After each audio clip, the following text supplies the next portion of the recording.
तो दोस्तों ये कहानी एक 15 साल की लड़की मिनी की, जो अपने सेक्सुअलिटी को एक्सप्लोर करने के लिए अपने ही माँ की बॉयफ्रेंड के साथ अफेयर्स कर बैठती है, जिसके बाद उसकी लाइफ पूरी तरह से बदल जाती है। इस मूवी का नाम है the diary of a young girl.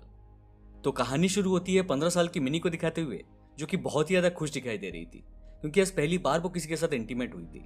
वो खुशी खुशी घर लौटती है और अपनी ऑडियो डायरी निकाल के रिकॉर्डिंग करना शुरू करती है। वो कहती है कि मेरा नाम मिनी है और मैं 15 साल की हूँ। मैं अपनी माँ शार्लेट और बहन ग्रेटल के साथ रहती हूँ।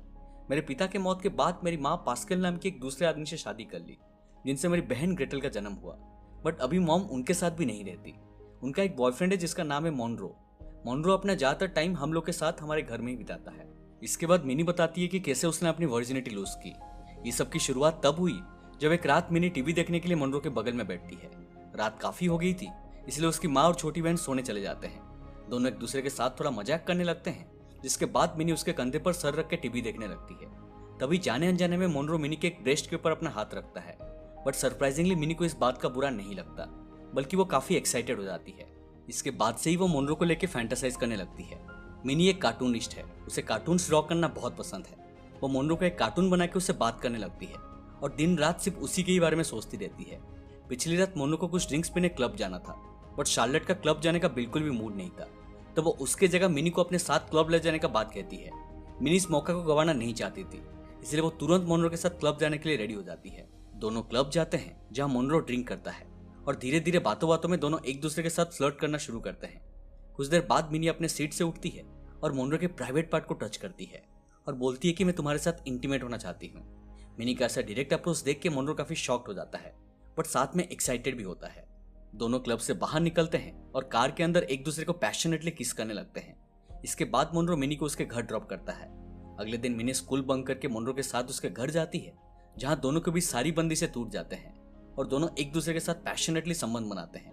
मोनरो को ये बात नहीं पता था कि मिनी एक वर्जिन है, बट मिनी काफी खुश थी, क्योंकि जिस आदमी को वो इतने दिनों से फैंटासाइज कर रही थी, उसी के साथ ही उसने अपना वर्जिनिटी लूज किया। अब कहानी प्रेजेंट में आती है, जहां मिनी अपनी पहली सेक्सुअल एक्सपीरियंस के बारे में ऑडियो डायरी में रिकॉर्ड करती है।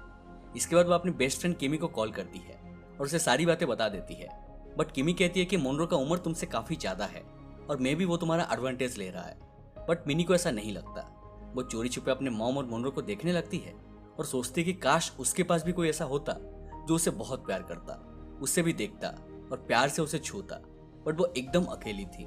इसके बाद हम देखते हैं कि मिनी और मोनरो फ्रीक्वेंटली एक दूसरे के साथ शारीरिक संबंध बनाते हैं। एक बार रिकॉर्डिंग करते टाइम मिनी कहती है कि मोनरो के साथ अब तक वो 7 बार इंटीमेट हो चुकी है और अब उसे सेक्स में बहुत मजा आता है।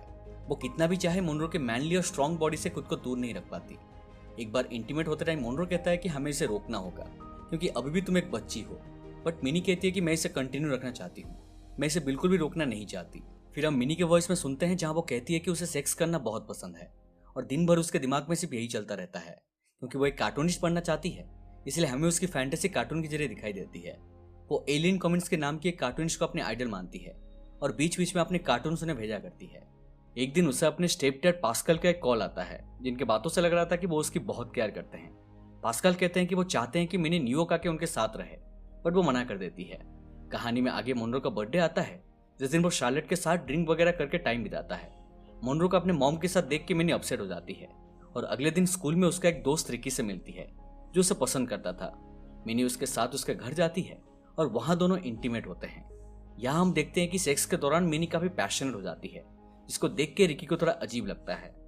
अगले दिन मिनी फिर से स्कूल बंक करके मोनरो के साथ जाती है, जहां वो उसे एक प्राइवेट बोट में लेकर जाता है। वहां मोनरो उसे अपने सपने के बारे में बताता है कि उसे भी एक ऐसे ही बोट खरीदना है जब उसके पास बहुत पैसे आ जाएंगे। इसके बाद दोनों वहीं पर ही इंटीमेट होने लगते हैं। उसके बाद मिनी मोनरो से पूछती है कि वो कब अपने पेरेंट्स से उसके बारे में बात करेगा। वो उसे शादी करना चाहती है। अरे पागल हो गया। ये सुन के मोनरो को थोड़ा झटका लगता है और दोनों के बीच में काफी बहस होती है। मिनी अपने जिद में अड़ी रहती है, जिसके लिए मोनरो उसे काफी डांटता है। अगले दिन मिनी से मिलने उसकी दोस्त किमी आती है, जहाँ किमी उसे बताती है कि कैसे बेबी सिटिंग करते टाइम वो लोगों को सीड्यूस करती है। दोनों की बातों से हमें पता चलता है कि पढ़ाई तो छोड़ दो, सेक्स के अलावा इनके पास और कोई टॉपिक नहीं है बात करने के लिए। भाई साहब बहुत फ्रस्ट्रेटेड हैं। अरे पढ़ाई कर लो थोड़ा। और इसी फ्रस्ट्रेशन को कम करने के लिए मिनी स्कूल का वो लड़का रिकी को फिर से बुलाता है और दोनों कार में फिर से इंटीमेट होने लगते हैं। मगर रिकी मिनी का सेक्सुअल इंटेंसिटी देख के काइंड ऑफ घबरा जाता है। वो उसे कहता है कि अब उसे उसके साथ इंटीमेट होने के लिए डर लगने लगा है, पहले किसी के साथ भी उसने ऐसा इंटेंस सेक्स एक्सपीरियंस नहीं किया है। ये सुन के मिनी को थोड़ा बुरा लगता है और वो अपसेट हो जाती है। घर वापस आने पर उसे पता चलता है कि उसकी माँ की जॉब चली गई है और वो बहुत दुखी है क्योंकि अब उनके ऊपर फाइनेंशियल प्रॉब्लम्स आने वाले हैं। रात को वो हैवी मेकअप लगा के किमी के साथ एक क्लब में जाती है जहां दोनों प्रोस्टिट्यूट होने का नाटक करते हैं और पैसों के लिए 2 लड़कों को ब्लो जॉब्स देते हैं।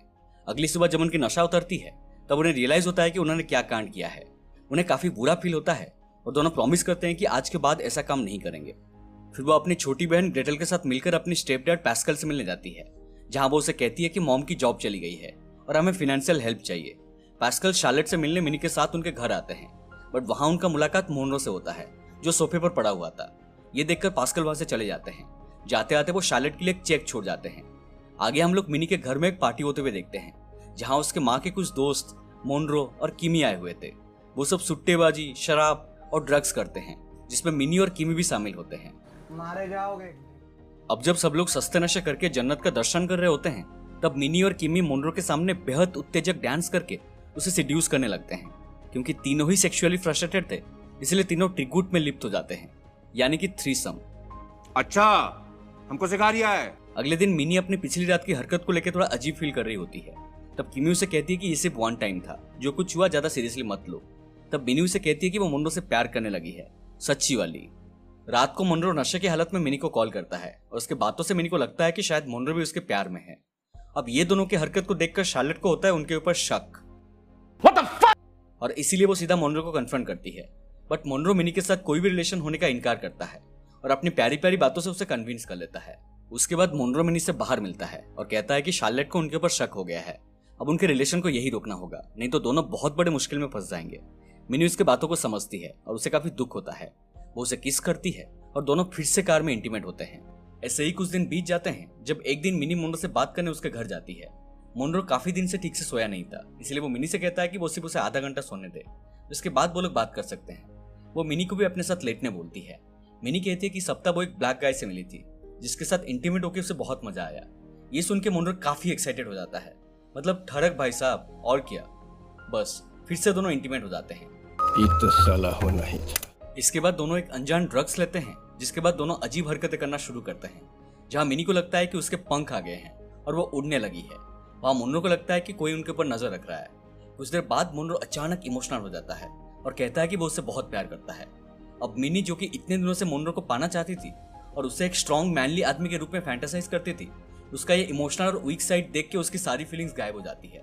अगली सुबह मोनरो उसे उसका प्लान बताता है कि जब वो 18 की हो जाएगी तब दोनों ऑफिशियली डेट कर सकते हैं और फिर शादी। मोनरो का डिस्प्रेशन देख के मिनी श्योर हो जाती है कि अब मोनरो के लिए उसका कोई फीलिंग्स नहीं है, तो जल्दी से वो अपना सामान लेके वहां से भाग जाती है। इसके बाद वो अपनी दोस्त किमी से मिलती है जो उसे एक पार्टी में लेकर जाती है जहां गंजेड़ी लोग भरे हुए थे और मैं बता नहीं सकता आपस में क्या क्या कर रहे थे। वहां मिनी का मुलाकात तबाता नाम की एक लड़की से होती है जो कि एक लेस्बियन है। दोनों कुछ बातें करने लगते हैं और एक दूसरे को किस भी करते हैं। इसके बाद मिनी घर लौटती है जहां उसे एक बहुत बड़ा शॉक मिलता है, जहां उसकी माँ शार्लेट उसकी ऑडियो डायरी को सुन रही थी और उसे मोनरो और उसके अफेयर्स के बारे में पता चल चुका था। ये तो साला होना ही था। वो उसे काफी बुरा भला सुनाती है और रोते हुए वहां से चली जाती है। अगले दिन शार्लेट मिनी को एक क्लब बुलाती है जहां मोनरो भी मौजूद था। वो मिनी से कहती है कि हम दोनों ने डिसाइड किया है कि तुम्हारी शादी मोनरो से होगी और इसके बाद तुम दोनों जो कुछ भी करो मुझे कोई प्रॉब्लम नहीं है, और मोनरो भी इसके लिए रेडी है। बट मिनी इज लाइक, अरे बंदे पागल हुआ लोग यार। और वो वहां से चली जाती है। वो वहां से सीधा एक पार्टी में जाती है जहां तबाता मौजूद थी। वो उसके पास जाती है और उसे किस करने लगती है। इसके बाद हम देखते हैं कि मिनी अपना घर छोड़कर तबाता के साथ रहने लगी है, जहां दोनों दिन रात खुद को शराब, ड्रग्स, सेक्स ये सब में इंडल्स रखते थे। एक दिन तबाता मिनी को एक ड्रग डीलर के पास लेकर जाती है जिसके पास कुछ अद्भुत किस्म का ड्रग्स है, जिसे लेके उन्हें जन्नत नहीं बल्कि सीधा भगवान की दर्शन हो जाएगी। मारे जाओगे। बट वो मिनी को वहां लेकर इसीलिए आई थी क्योंकि ड्रग्स के बदले वो ड्रग डीलर मिनी के साथ इंटीमेट होना चाहता था। जब मिनी को इसके बारे में पता चलता है तो वो फाइनली रियलाइज करती है कि वो कितनी बड़ी गलती करने जा रही है और उसे अपने ऊपर घिन आती है। वो तुरंत वहां से भाग जाती है और सीधा अपने घर पहुंचती है जहां उसकी माँ और बहन उसे इतने दिनों के बाद देख के गले लगा लेते हैं। वो उसे कहते हैं कि जब से वो गई है तब से उन्होंने उसे बहुत ढूंढा है और बहुत मिस किया है। माँ और बेटी अपनी गलतियों के लिए एक दूसरे को सॉरी कहते हैं और तीनों काफी इमोशनल हो जाते हैं। इसके बाद मिनी अपने कमरे में जाती है जहां उसे एक लेटर मिलता है। ये लेटर उसका आइडल कार्टूनिस्ट एलिन कमिंस्की से आया हुआ था, जिनको मिनी अपनी कार्टून्स भेजती रहती थी। उसमें लिखा था कि उनको मिनी का काम बहुत पसंद आया और वो चाहती है कि मिनी और भी ध्यान लगा के काम करे। एक दिन उसे कामयाबी जरूर मिलेगी।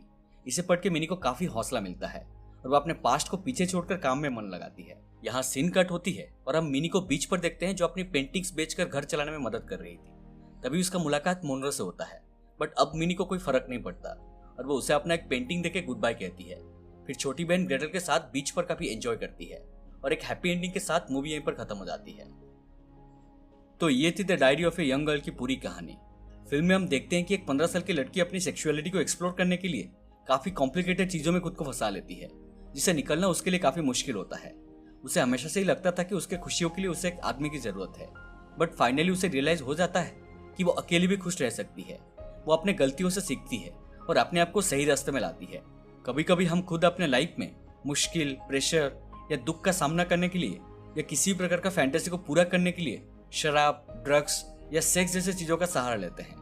ये हमारी और हमारे करीबी लोगों की लाइफ बहुत ही नेगेटिवली इंपैक्ट कर सकता है। बेहतर होगा आप समझदार बने और अपने रिस्पॉन्सिबिलिटी को समझे। उम्मीद करता हूँ कि आपको एक्सप्लेनेशन पसंद आई हो। अगर पसंद आए तो प्लीज़ हमारे वीडियो को लाइक करिए, शेयर करिए और हमारे चैनल को सब्सक्राइब करके हमें सपोर्ट कीजिए और साइड वाला बेल आइकन को भी दबा दीजिए, क्योंकि हम ऐसे ही इंटरेस्टिंग एक्सप्लेनेशन लाते रहते हैं। मिलते हैं अगले वीडियो में, तब तक stay safe and take care.